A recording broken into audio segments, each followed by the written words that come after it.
ರಾಜಕೀಯ ಷಡ್ಯಂತ್ರದಿಂದ ಅವರಿಗೆ ಆಡಳಿತ ನಡೆಸಲು ಅವಕಾಶ ಕೊಡಬಾರ್ದು ಅಂತೇಳಿ ರಾಜ್ಯಪಾಲರ ಮುಖಾಂತರ ಪ್ರಾಸಿಕ್ಯೂಷನ್ಗೆ ಅವಕಾಶ ನೀಡಿರ್ತಕ್ಕಂಥದ್ದು ಈ ಕರ್ನಾಟಕ ರಾಜ್ಯದಲ್ಲಿ ದೊಡ್ಡ ದುರಂತ ಮತ್ತು ಈ ಕರ್ನಾಟಕ ರಾಜ್ಯಕ್ಕೆ ಒಂದು ಕಪ್ಪು ಚುಕ್ಕೆ.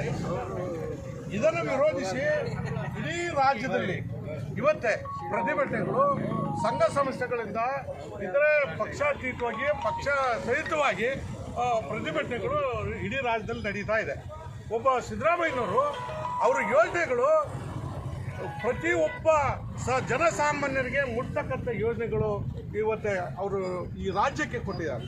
ಉದಾಹರಣೆ ಏನು ಗ್ಯಾರಂಟಿ 5 ಗ್ಯಾರಂಟಿಗಳನ್ನು ಕೊಟ್ಟು ಕರ್ನಾಟಕ ರಾಜ್ಯದ ಬಡ ಜನಾಂಗಕ್ಕೆ ಒಂದು ಶಕ್ತಿ ತುಂಬ ಕೆಲಸ ಮುಖ್ಯಮಂತ್ರಿ ಸಿದ್ದರಾಮಯ್ಯನವರು ಮಾಡಿದ್ದಾರೆ.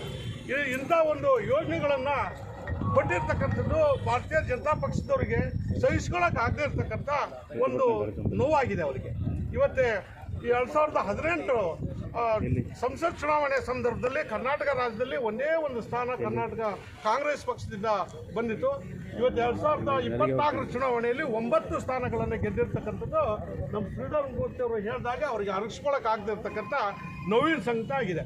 ಆದ್ದರಿಂದ ಏನಾದರೂ ಮಾಡಿ ಈ ಸಿದ್ದರಾಮಯ್ಯನವ್ರನ್ನ ಕೆಳಗಿಳಿಸದೆ ಹೋದರೆ ಮುಂದೆ 2028-29ನೇ ಚುನಾವಣೆಯಲ್ಲಿ 1 ಸೀಟು ಸಹ ಭಾರತೀಯ ಜನತಾ ಪಕ್ಷಕ್ಕೆ ಈ ರಾಜ್ಯದಲ್ಲಿ ಮತ್ತು ಈ ರಾಜ್ಯಕ್ಕೆ ಹೊಂದಾಣಿಕೆ ಹಂಚ್ಕೊಂಡಿರ್ತಕ್ಕಂಥ ದಕ್ಷಿಣ ಭಾರತ ರಾಜ್ಯಗಳು ಆಂಧ್ರ, ತಮಿಳುನಾಡು, ಕೇರಳ ಇಲ್ಲೂ ಕೂಡ ನಮಗೆ ಸ್ಥಾನ ಬರಲ್ಲ. ಇವತ್ತಿಂದನೇ ಅವ್ರಿಗೆ ತೊಂದರೆ ಕೊಡ್ತಕ್ಕಂಥ ಕೆಲಸ ಮಾಡ್ಬೇಕಂತೇಳಿ ಭಾರತೀಯ ಜನತಾ ಪಕ್ಷದ ಭ್ರಷ್ಟರು ಸಿದ್ದರಾಮಯ್ಯ ಅವ್ರನ್ನ ಟಾರ್ಗೆಟ್ ಮಾಡ್ಯಾರೆ.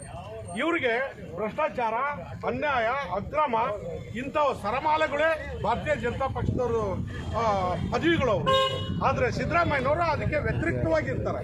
ಅವರು ನಿಷ್ಪಕ್ಷಪಾತವಾಗಿ ಜಾತಿ ರಹಿತವಾಗಿ ಜನಸಾಮಾನ್ಯ ಬಡವರಿಗೆ, ದಲಿತರಿಗೆ, ಹಿಂದುಳಿದವರಿಗೆ ಮುಡ್ತಕ್ಕಂಥ ಯೋಜನೆಗಳನ್ನು ರೂಪಿಸಿಕೊಟ್ಟಿರ್ತಕ್ಕಂಥದ್ದು ಜನಹಿತವಾಗಿ ಇವತ್ತೇ ರಾಜ್ಯದಲ್ಲಿ ಬರ್ತಿದೆ, ಇಡೀ ದೇಶದಲ್ಲಿ ಬರ್ತಿದೆ. ಆದ್ದರಿಂದ ದೇಶಿ ಫೌಂಡೇಶನ್ ಸಂಸ್ಥೆ ಪಕ್ಷಾತೀತವಾಗಿ ಎಲ್ಲರೂ ಒಗ್ಗೂಡಿಸಿ ಒಬ್ಬ ಜನಸಾಮಾನ್ಯ, ಒಬ್ಬ ನಿಷ್ಪಕ್ಷಪಾತ ಮುಖ್ಯಮಂತ್ರಿ ಪರ, ಆಮೇಲೆ ಆ ಪ್ರಾಸಿಕ್ಯೂಷನ್ ವಿರುದ್ಧ ಒಂದು ಹೋರಾಟ ಹಾಕ್ಕೊಂಡಿರೋದು ಭಾಳ ಸಂತೋಷ ತಂದಿದೆ. ಈ ಹೋರಾಟ ಇದು ಇಷ್ಟಕ್ಕೆ ನಿಲ್ಲಲ್ಲ.